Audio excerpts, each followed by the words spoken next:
So here we are at the intersection of Boston Road and Allerton Avenue. And this is where we really want to set up the tour because this is where those people who went on the historic first ever Bronx River Sankofa African American History Along the Bronx River tour on Saturday, March 12th, 2011 began.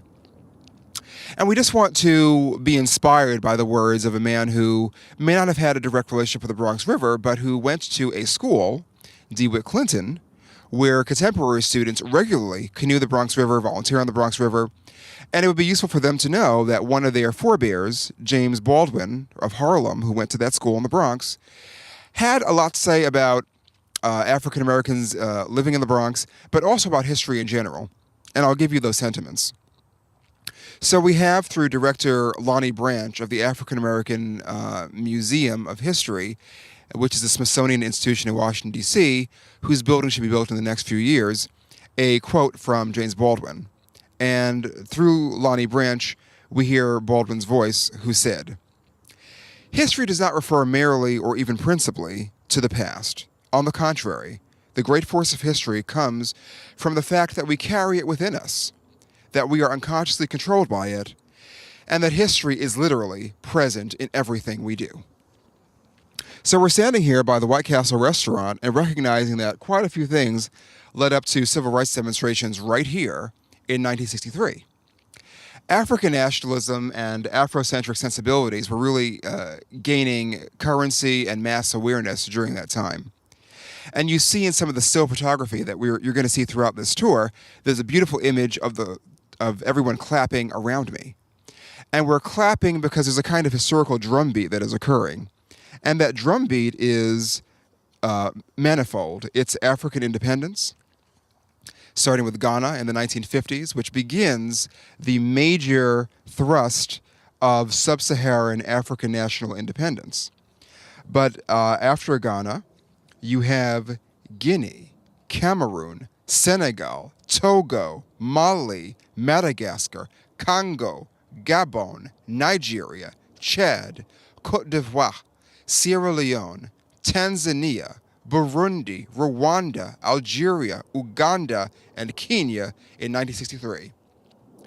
Around that time, beginning 1962, you also have independence happening from the British colonial powers in the Caribbean, beginning with Jamaica, and followed by Trinidad and Tobago.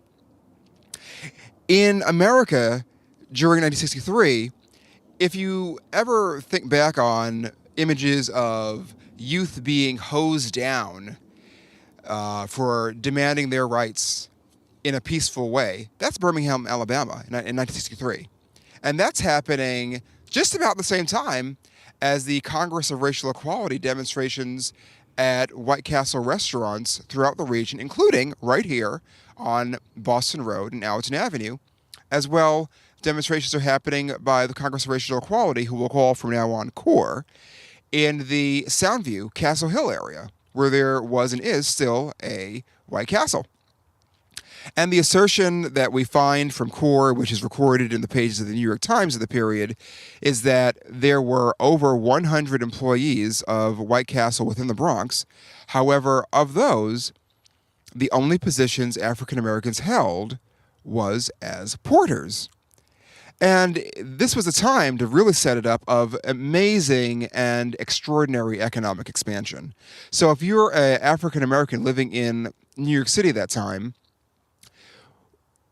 World War II is over, Europe is rebuilding, the world is depending on America for manufactured goods, and the economy is exploding as suburbs are built, which becomes yet another engine of economic development. So a city that always had racial problems, however, is seeing that communities are becoming even more and more segregated as public policy and economic expansion provides for Caucasians of all different education levels, including people who only have a high school diploma, to leave neighborhoods that are contiguous with yours or in yours and move elsewhere to buy private houses appointed with furniture, and these people can afford vacations, they have health insurance, but it's not happening for you. At the same time, you're seeing African nationalist movements around the world liberate countries. And that has to affect your own psychology. So, African Americans in New York City and elsewhere were saying enough is enough. We're Americans too. We deserve to participate. Quite a few of us and our parents have just fought in the World War II for freedom around the world, and we need to experience some of that for ourselves right here. So here in biracial demonstrations, and that's important to note, a few Caucasians were part of the picketers at Allerton Avenue and Boston Road.